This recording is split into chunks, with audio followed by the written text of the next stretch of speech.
Le véhicule de Dorine n'a pas roulé depuis bientôt 2 ans. Il est en attente d'une décision de justice dans ce garage à Sainte-Maure-de-Touraine. Le 6 octobre 2022, en pleine pénurie de carburant, elle parvient à mettre 14 € de diesel dans son véhicule et rentre chez elle. Mais quand elle reprend la route, quelques jours plus tard, sa voiture cale et ne redémarre plus. Comme elle vient de payer de grosses réparations, elle se tourne vers son garagiste. Mon mécanicien, très pointilleux, il prend mes injecteurs et les envoie à TDI, donc Tour Diesel Injection, pour faire un contrôle. Tour Diesel ne les prennent pas en garantie parce que malheureusement il y a de l'eau dedans. Donc c'est pas un souci de leur part, de leur injecteur à eux, mais en fait un souci externe.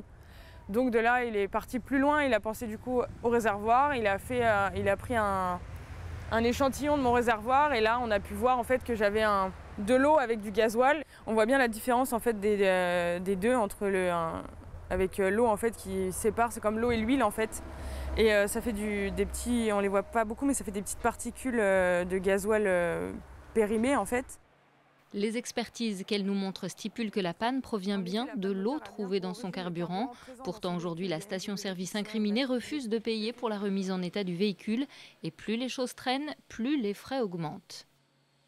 En vue des réparations sur les systèmes d'injection et bien sûr le passage au contrôle technique pour qu'ils puissent reprendre la route, l'investissement va être entre 5 à 6 000 €, voire plus, si toutefois il n'y a pas des choses qui ont été impactées